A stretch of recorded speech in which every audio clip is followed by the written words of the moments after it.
Gustavo Sánchez Vázquez, del Partido Acción Nacional.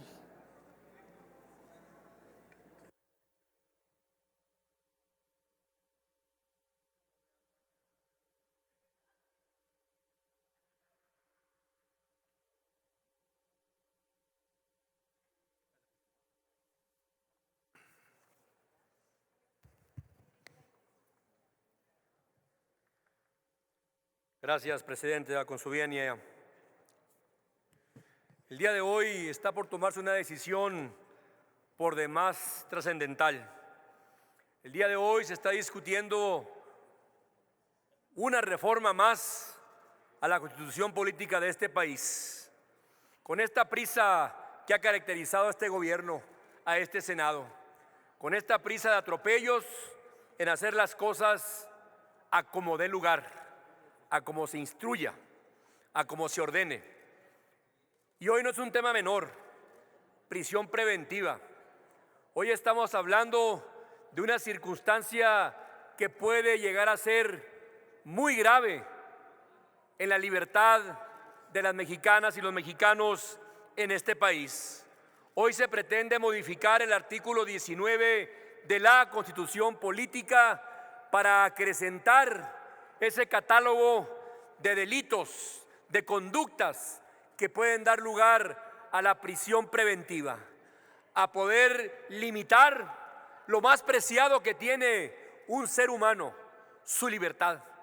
La libertad inclusive de poder enfrentar un proceso legal en libertad, hasta en tanto no le sea demostrada su culpabilidad. Esto no es nuevo. La figura de la prisión preventiva data de muchos años atrás, diría desde el 1917, solo con una gran diferencia. En aquel entonces y desde siempre se habló de la prisión preventiva justificada. Y lo que se ha venido haciendo en años anteriores es introducir la figura de esta prisión preventiva oficiosa. Y hoy se pretende ampliar ese catálogo de conceptos. Y solo quisiera referirme a uno de ellos, de todos los que hoy se quieren ampliar, que preocupan y que son el vivo ejemplo de lo que puede llegar a representar en perjuicio de los mexicanos. Dice esta reforma al artículo 19, y aquí he escuchado a compañeras y compañeros que tiene por objeto poder lograr abatir la inseguridad en este país. Nada más equivocado. Ampliar el concepto de catálogo de delitos para la prisión preventiva nunca, jamás va a lograr disminuir la inseguridad que estamos viviendo como nunca en este país. Esto no va a hacer que bajen los índices delictivos, los homicidios que como nunca se han cometido en los últimos 6 años en este país. Por el contrario, ampliar la prisión preventiva va a provocar caer en excesos y, lo que es peor aún, caer en abusos de autoridad. Y pongo un ejemplo.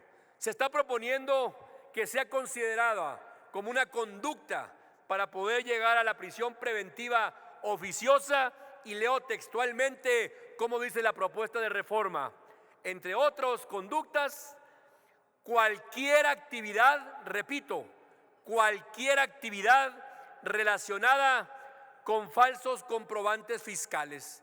Ya lo dije el día de ayer en la comisión, esto es una aberración terrible, porque el uso de comprobantes fiscales, que es un delito, que ya está tipificado, debe ser impuesto para quienes están cometiendo la infracción. Pero aquí puede llegarse al exceso de pretender sancionar a una persona que por desconocimiento o simple y sencillamente al dueño de un taller mecánico que adquirió mercancías y que el proveedor le dio una factura falsa. Llega la auditoría fiscal, llegan las autoridades, le encuentran una factura falsa al dueño del taller y le dicen: esta factura es falsa. ¿La hiciste deducible? Pues sí. Pues malamente, porque es falsa. Bueno, pues vayan por el proveedor. Él es el que me dio la factura. No. Dice ahora la reforma al artículo 19, que está por aprobarse por este Senado, que cualquier actividad relacionada con el uso de facturas falsas. Y en ese momento el auditor del fisco le va a poder decir al dueño del taller mecánico: ni modo, mi amigo, esta factura falsa que usted hizo deducible ahora es ya punible y puede caer en el supuesto de la prisión preventiva. Usted dirá, ¿cómo le hacemos? Usted dirá, ¿cómo le hacemos? Esos son los excesos en los que se puede incurrir con atrocidades y aberraciones jurídicas como las que aquí se pretenden aprobar. No, mis amigas y amigos senadores, están equivocados si pretenden que con esto vamos a poder contrarrestar la inseguridad en este país. Nada más lejano de esa circunstancia. Y si fuera así el caso, desde hoy lo quiero advertir, si se va a ir adelante con esta reforma al artículo 19, de una vez también aprovechemos la sesión para reformar el artículo 1 de la Constitución. De una vez, porque esta reforma del 19 contraviene, violenta el artículo 1 constitucional, que establece que los derechos humanos de los mexicanos están garantizados por la Constitución política del país y por los tratados internacionales de los que México haya sido parte y haya suscrito. Y esto pues nos lleva a la circunstancia de recordarle a ustedes, amigos y amigas senadores, que hace 44 años, para ser exactos, en marzo del 81, México suscribió la Convención Americana de Derechos Humanos.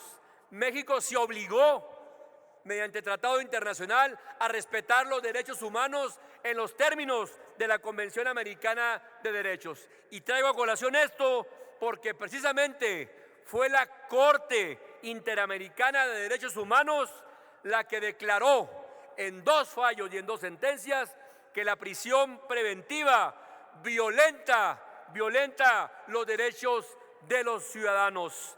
Y en ese sentido está violentándose pues el convenio de Convención Americana de Derechos Humanos. Luego entonces, al estar aprobando esta reforma del artículo 19, estamos violentando el artículo 1 constitucional porque no estamos observando un convenio internacional suscrito por México. Esa circunstancia y estas aberraciones jurídicas son las que se provocan cuando se cumple simplemente el capricho de quien manda en Palacio Nacional y les ordena que rápidamente se legisle como se quiere. Seamos más responsables y démosle a México reformas y leyes que realmente protejan a los mexicanos y no estas caricaturas que hoy estamos haciendo en la más alta tribuna del país. Es cuanto, presidente. Muchas gracias.